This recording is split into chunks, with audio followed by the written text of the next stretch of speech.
Welcome back to my channel, Capsules. Gallente here for another Eve Ecos video.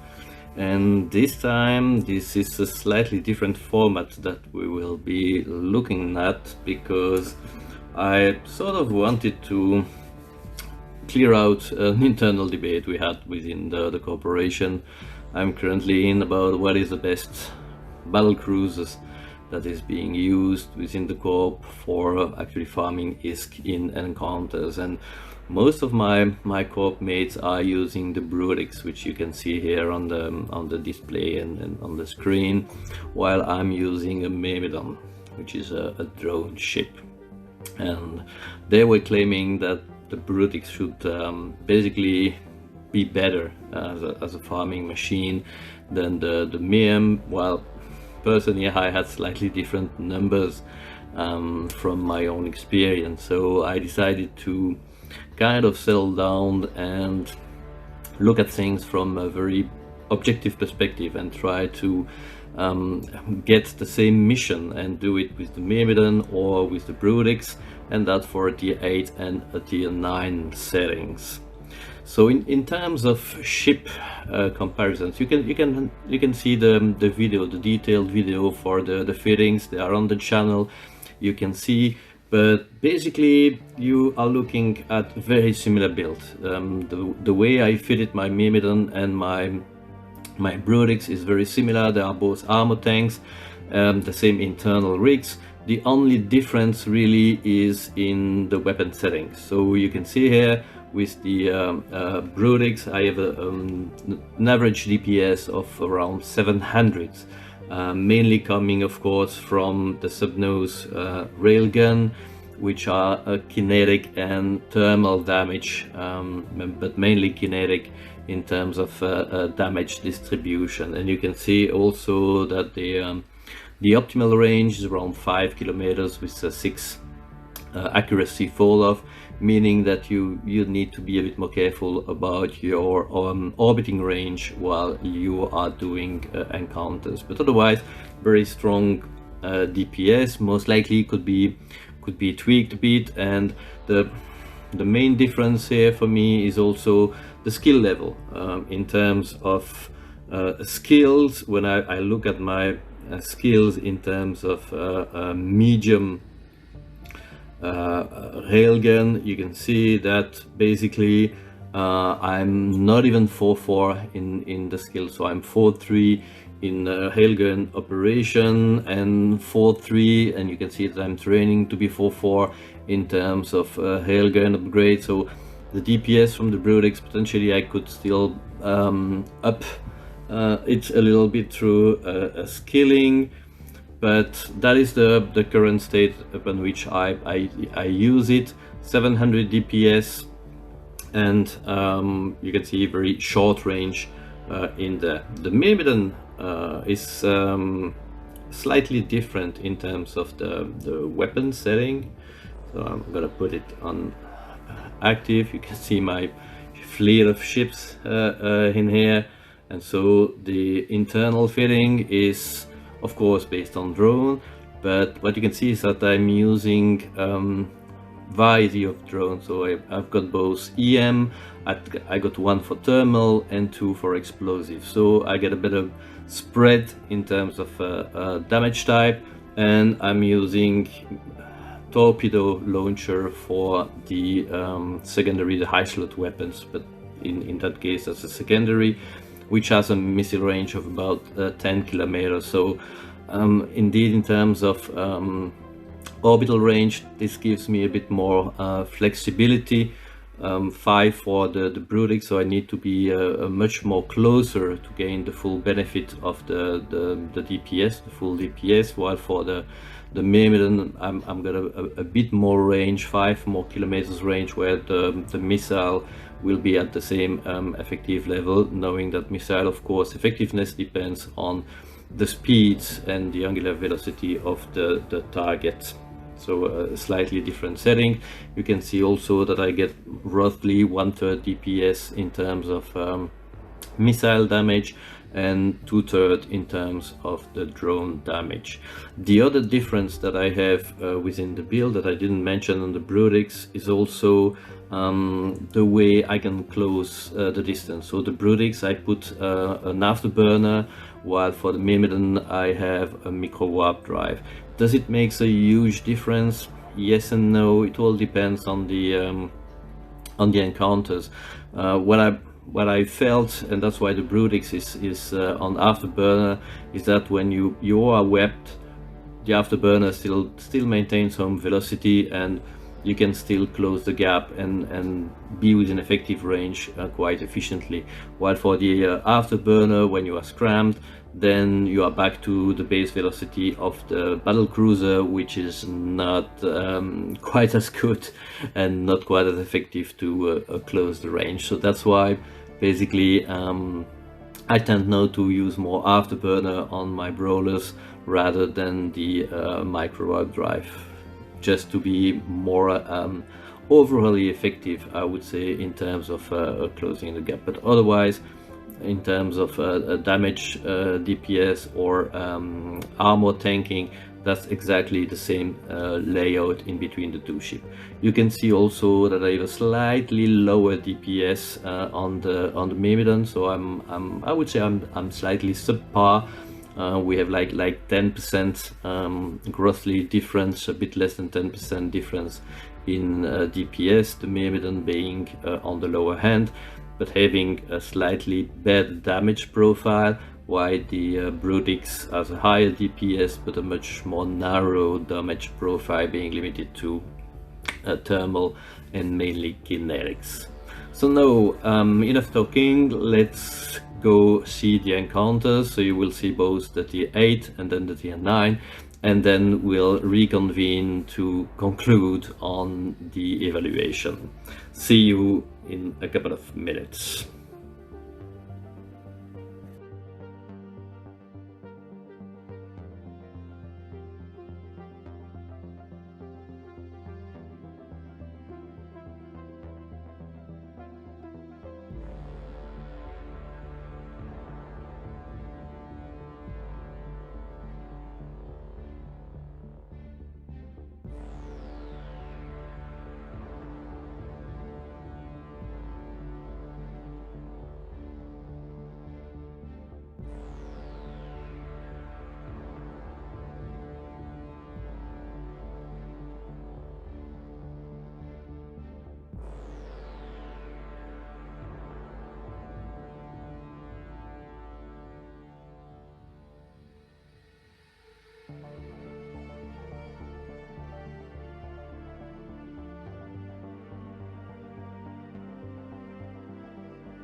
So now let's look at the numbers. You have seen the 4 videos, the 4 encounters, TL8, TL9 for both ships, and let's sum up a bit what we have. So in terms of the T8 encounters, clearly the Brutix had a hard time coping with a fast-moving target. There were some destroyers with micro warp drive equipped, most likely, and without a scrambler, the Brutix was still able to cope with them, but it took a very long time to do so. And that explained for me mainly the difference that we see in terms of performance. So 17 minutes and a half for the Brutix, while the Myrmidon, on the other hand, was able to clear out the encounters in a bit less than 14 minutes, 13 minutes 45, so roughly 4 minutes difference in terms of cycle time. That of course has a significant impact in terms of ISK per hour, because if you combine the rewards, 950,000 plus the bounty, which is around 2.5 million per encounters, you turn up with a theoretical ISK per hour of a bit less than 12 million for the Brutix, whereas the Myrmidon is more in the 15 million ISK per hour, and that doesn't take into account any travel time that you would have with encounters, or any tax rate that you would have for your corporation. That's just a way to compare the performance in terms of hourly maximal return that you could have. But you see, nearly 3 million an hour that you could gain by using the Myrmidon rather than the Brutix. For the tech level 9, things are evening up. There were no fast moving targets, and so basically the Brutix caught up, and it was able to clear the encounters in 24.5, so 24.5 minutes. While the Myrmidon did the same encounters, so a Tech 9 Gallente mission, in 22:30, so 2 minutes difference in between. Main difference again is not on the fast moving target, but it was more in terms of closing the distance. The Brutix, you really need to get in range, so you need to move under 15 kilometers to start hitting, and as close as possible to 5 to hit your maximal damage output. Whereas for the Myrmidon, I can send the drone in, and very easily and very efficiently I get the optimal damage from the drone, which is already 2/3 of my DPS. So it means that the Myrmidon, while closing the distance, is already dishing some damage on the targets, and when you close in, then you complement with the torpedoes, and you have the complement and the full DPS. As I mentioned, as soon as you're under 10 kilometers, the missiles start, or the torpedoes start to do some damage, while for the Brutix it will slightly rise up until you orbit at 5-6 kilometers and you will be at optimal range.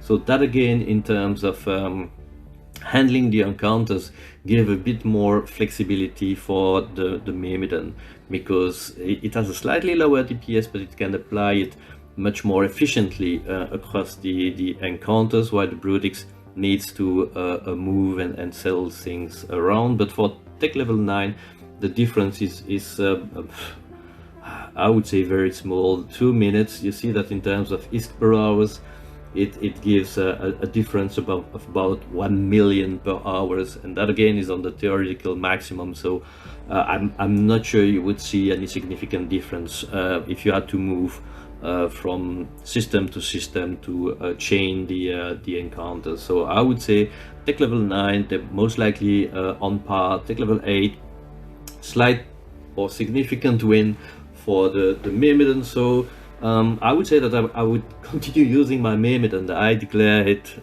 single-handedly the winner of the contest, and I still need to work on both of the builds. I think for the Brutix, I need to work on the engineering skill, so then I can use a bit more capacitor to get a large Nosferatu and then replace the 3 medium by a large, I will then be able to put a warp scrambler in, and that will even up as regard handling fast moving target, and most likely the third slot I would use a web. So again, it will ease up management of frigates and destroyers. Also on the tank side, I think I went a bit overboard. So in terms of the internal rigs, I have maxed out the tanking capability. So I have one rigs that basically improve the armor repair output, and the other one reducing the cycle time.